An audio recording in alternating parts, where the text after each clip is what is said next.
Am I the villain if I said yes to a public proposal, then chased my fiancé across the internet like a raccoon in a glitter factory, and then exposed my brother's startup on a live stream with 90,000 viewers and 2 ring lights? 'Cause that's the plot. That's the vibe. That's the mess. It starts at the mall, center court, string lights, a choir that definitely had rehearsal. He kneels. I say yes. Crowd erupts. People start crying like it's a Pixar movie. The ring looks like it's been doing push-ups. He hugs me. He whispers, "Meet me by the fountain in 5. Then he vanishes. Offline, off-grid, full airplane mode behavior without the airplane. I'm standing there with a bouquet, 4 notifications, and no fiancé.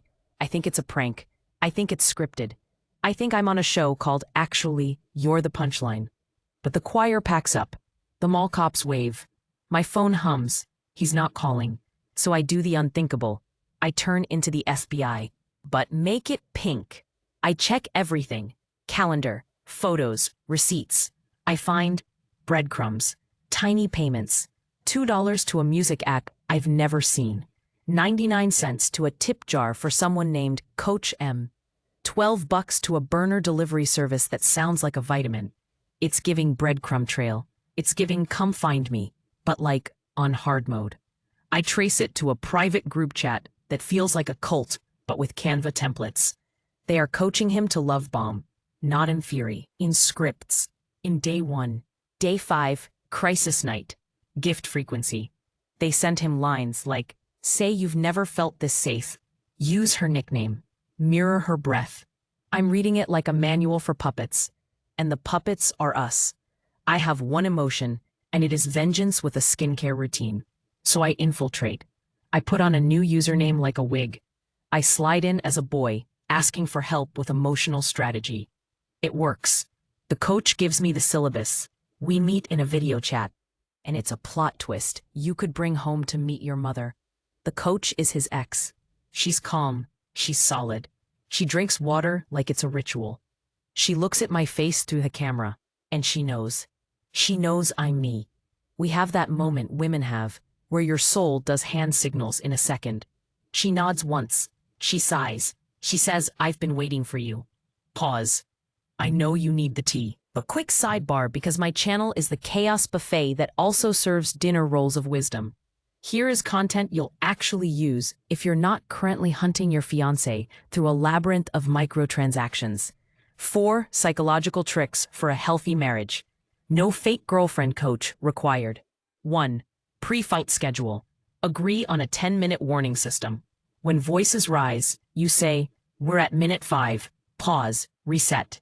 Your nervous system gets a reliable pattern. Safety is the hack. 2. 3-to-1 praise ratio. For every critique, deliver 3 specific appreciations within 24 hours. Specific means, I loved how you folded my hoodies the weird way I like. The brain logs it. 3. Shared novelty hour. Once a week, do something neither of you has done. The brain bonds under novelty. Skate on the ugly rink. Learn a pasta shape no one can pronounce.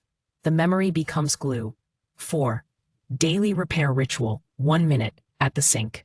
Touch foreheads. Say, anything I missed today? Close the tiny cracks before they become drafts. You get the point. Psychological tricks aren't tricks. They're consistency in a silly hat. If you like that, hit save. Those belong in your relationship starter pack, not some creepy group chat with scripts named Melt Her or Die. Back to the plot. The ex, let's call her Mona, tells me this isn't just a messy ex group chat. It's a funnel, a pipeline. They recruit guys who want to be better. They sell them courses. They sell them playbooks. They sell them upgrades, apology packs, conflict scripts, proposal sequences. They gamify romance like it's a battle pass. And she thought she was helping at first. Then she realized they were using her not to help, but to optimize. Optimize what? Attention retention, click depth, conversion, revenue. We compare notes. We build a web. My fiancé is a node. His best friend is a node. There's a path running through them like glow sticks at a rave. There's a mastermind, a founder. Someone with a dashboard and a shoulder tattoo that says iterate. And we bait him, softly, carefully, cleanly. We stage a test.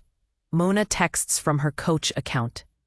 She says she has a special client, high profile, viral potential. She wants the mastermind to run it. It's me. I'm the viral potential. I'm the final boss date. We set it for Friday night at a pop-up restaurant where the forks look like art. I'm sitting there in black denim justice and hope. The mastermind walks in like a microdose of TED Talk, and the air goes sharp, because I know that face, the jawline, the childhood scar from the skateboard. It's my brother, who has a startup. My brother, who says he works in user joy. My brother, who introduced my fiancé to mentors. My brother, who once taught a Roomba to map the apartment with emojis. He sits, he smiles. He says, before you scream, let me whiteboard. So he whiteboards. On a napkin. Because that's his religion. He says he's running an experiment. Parasocial algorithm testing, he says. He's building a platform that pairs micro-influencers with relationship content. And he needs real couples to nap engagement loops. He says, people think they want messy love, but really they want predictable dopamine. He says he never wanted anyone hurt. He says my fiancé volunteered. He says I wasn't supposed to see the scaffolding. He says he wanted our proposal to go viral. He says it'd be good for my channel. I tell him I'm not a case study. I tell him I am a human being and I bleed. He says the strongest relationships survive calibration. I say you can calibrate your skateboard to a wall. So I do the second unthinkable. I set a reunion, a live stream, all parties, every receipt. Before you roll your eyes, I can feel you. You're thinking, aren't live streams the last refuge of attention goblins? And yes, but also transparency is a duel. The only way to end a rumor is to give the truth the mic. This makes me a villain. It makes me a public service villain. Like a raccoon in a reflective vest. Pause for myth bust. Because if I get one more comment that says communication is key, I'll hand you a lockpick. The idea that communication is key is wrong. Here's why. People communicate all day and still miss each other. Words are not the key. Repair is the key. Ritual is the key. Nervous system literacy is the key. Communication without repair is just a TED Talk with worse chairs. Try this instead. Set a weekly State of Us meeting with snacks. No problem solving. Just what's been heavy and what's been sweet. Ritual over flood. Use pre-written scripts not to control your partner, but to regulate yourself. For example, say, I feel activated right now. I'm going to take 15 minutes and then come back. I love you. Script your exit and your return. And yes, this one matters. Say thank you like it pays the rent. Say it even when you're mad. It builds a bridge your anger can walk back over. Okay, back to the meltdown. We go live. Title. The proposal. The vanish. The algorithm. The chat is feral. They're typing so fast the letters might catch fire. Mona's on one side. My fiancé is center. My brother is off to the right, looking like a syllabus. I start with the receipts, dates, screenshots, the love bomb scripts, the proposal plan, the costs. The audience gasps in text. The chat says this is unethical. The chat says this is a business. The chat says I'm messy. The chat says I'm brave. The chat says W expose. The chat says L brother. It's a chorus of pixels. My fiancé speaks. He says he thought this would make him better. He says he wanted to propose perfectly. He says he got lost in the system. He says he missed me while optimizing me. He says he's sorry. And I believe he's sorry in that way where truth and hurt hold hands awkwardly. My brother speaks. He says the algorithm would have worked eventually. He says we're all just sweeping our attachments into tidy boxes. He says he wanted to help couples not fight. He says he was testing, not toying. He says he's building a future where people feel loved on schedule. Chat goes cold. Someone types, "You mean schedule my feelings?" Someone else types, "Bro invented fiction." Then it's my turn. And I do the third unthinkable. I ask the question the internet loves too much. I ask, am I the villain? But wait, I owe you a compact drama because some of you are just here for the snack-sized moral. Here's the bite. A short dramatic relationship story where I ask if I'm the villain. 3 acts, 30 seconds each. Act 1. He proposes, I say yes. He vanishes. My heart rings out like a dropped phone. I chase him into the code. I find the puppeteer. I pull the string. Act 2. The puppeteer is family. The strings are labeled research. I look like a hurricane in lipstick. I schedule a public reckoning because maybe I'm a little addicted to the stage too. Act 3. The apology is real. The harm is real. The learning is real. I choose the microphone. Then I choose boundaries. I'm the main character and the antagonist. Judgment pending. You want quick points? Fine. While we're here, 3 things I learned from a toxic relationship the minute the turning point snacked me like iced water. 1. Love without privacy is theater. If every moment is content, the relationship becomes a brand. A brand can't hold you when you throw up on New Year's. A person can. 2. Consistency beats grand gestures. 1,000 quiet Tuesdays win over 1 cinematic Friday. My turning point was realizing I felt safer with a plain text than with a fireworks display. 3. If they need a script to access empathy, they don't know your language yet. You can teach it together if they try. If they won't, the exit signs are lit. Now, controversial. Fast. Let's argue with grandma's favorite advice. Never go to bed angry. Wrong. Sometimes go to bed angry. Your brain at midnight is a gremlin. The cortisol is a gremlin. The gremlin wants smoke. Choose sleep. Choose regulation. Your fight will shrink in the morning like a wet sweater in the sun. Better solution. Set a fight pause safe word. Ours was blueberry. Say blueberry. Lie on opposite sides. Text each other 1 kindness before sleep. Record the next day time to revisit. 11 a.m., coffee, 15 minutes. Turn the problem into a calendar event, not a midnight cage match. Okay, intermission over. Chaos resumes. During the live stream, my fiancé looks at me like there's still a road. There might be. Not today. But maybe. If he fires the scripts, if he turns off the courses, if he throws away the apology pack. Real apologies don't come laminated. Mona tells her side. She says she thought she was giving men tools to be decent. She says she saw the metrics go up while women cried on her voicemail. She says she quit that morning. Chat calls her redeemed. Chat calls her complicit. Both can be true. My brother sits in the digital heat and says, I'll shut it down. He says he'll make a public statement. He says he'll return the money. He says he'll call mom. So I ask him one question. If I didn't find you, when would you have told me? He doesn't answer. Because the truth is he wouldn't. Not until the funding round closed. Not until the beta hit. Not until my engagement sold 3 courses. Silence. We end the stream. Not with fireworks, with a landing. After that, the impulsive part of me tries to be God. I want to sum it all up. I want to be wise. But here's the thing I will tell you instead. We play with each other's hearts like code sometimes. We sandbox love. We install extensions. We think if we hack the timing, we'll hack the ache. But the ache is the point. The repair is the point.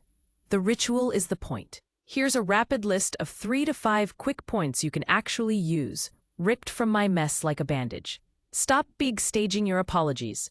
Apology equals behavior plus time. If you need props, you're hiding. If your partner's change only happens when the chat's watching, it's not change, it's theater. Don't outsource intimacy. Coaches can teach skills. They cannot install presence. Presence is yours to practice. If someone vanishes after making a spectacle of you, block the spectacle. Protect your nervous system like it's a baby bird. And here's the paradox. Even after that live stream, I didn't block my fiancé. I paused him. I put him in airplane mode in my heart. I love him. The love doesn't evaporate just because the script was cringe. But love that's not safe is just adrenaline wearing a tux. For the academics in the back, here's the unsponsored reason I slid those healthy marriage tricks into this drama. I want this channel to be the weird space where you get both the meme and the method. It's not one or the other. It's the Waffle House after the theory lecture. It's a vibe plus a flowchart. Since we're here, I'll give you one more contrarian tick. People say find someone who communicates. I say find someone who repairs, who can say I was wrong, then delete the habit that broke you. Who can put in the repetition it takes to rewire a reflex. Not just talk, wire. Now you want me to say what happened next. Did we get back together? Did I forgive my brother? Did Mona start a hotline? I did not get back together that night. I told my fiancé to start therapy that is not secretly a funnel. I told him to block anyone selling him apology templates. I told him I'll check back after he practices messy, unscripted care for 90 days without an audience. If that sounds like homework, it's because love is the final exam you take every week. My brother? He cried, which is rare. He shut the platform down, which is expensive. He told Mom, which is humbling. We are not speaking daily, but we are in repair. We set a sibling ritual. Saturday call, no startups, no metrics, just the weather of our insides. Mona, she launched a new thing. Not a program, a wiki. Open source repair rituals. No paywall, no hacks. One page at a time. It's mostly blank, because the good stuff gets written in kitchens, over sinks, at 11 a.m. with coffee. Which brings me to this. If you take nothing else from my mess, take the ritual, the repair. The small thing every day that builds the muscle you'll need at midnight when the gremlin wakes. And if you're a person who geeks out on lists because they make your brain sit up straight, here's your final snack. 4 psychological tricks again, but spicy, because repetition is how we learn. 1. Micro yeses. Ask for consent for tiny things. Can I vent for 3 minutes? Can I hold your hand while we talk? Your brain starts reading each other like sheet music. 2. Feelings first, facts later. Start with an emotion word, not a forensic. I feel lonely. Then the story. My nervous system softens when you start with your humanity. 3. Designated repair phrase. Create a sentence that means we come back. Our phrase was still on your team. Even during a fight. Drop it once like a flashlight in the dark. 4. Playfulness on purpose. Set a 5-minute silly alarm. Dance like incense. Do accents. Mismatch socks. The brain pairs laughter with safety. The body remembers who you are together. And since you're still here, let me bundle the mythbuster you came for into a final quick arc. Never go to bed angry. Bad advice if your nervous system is fried. Go to bed with a bridge. The bridge is a time, a place, a kindness. At bedtime, confirm the repair appointment. 11 a.m., kitchen, coffee. Exchange 1 sentence of gratitude. Sleep. Wake. Meet. Solve. You are not broken because you needed the rest. Am I the villain? Maybe. I staged a public ending to a public beginning. I chose the mass over the DM. I put receipts on a screen and let strangers vote. It was loud. It was messy. It was self-protective and also performative. Both can be true. But if I am the villain, I am a villain who learned. The emotional turning point was not the proposal, not the vanish, not the reveal. It was me in my living room at 2 a.m., reading the group chat scripts like a horoscope, realizing the thing I actually wanted all along was a boring Tuesday with a safe person, not a viral Friday with a script. That's the moment. That's the lesson. I don't need an algorithm to make me lovable. I need to be loved while I'm yawning. So tell me, judge me, rate me on a scale from clown to whistleblower. Did I do too much? Did I save someone else from the funnel? Should I have stayed quiet and just texted? Should I have burned it all down sooner? Cast your verdict in the comments. Am I the villain, the anti-hero, or the girl who picked the mic because the silence was killing her? Drop your judgment. I'll be in the kitchen at 11 a.m., coffee in hand, trying again.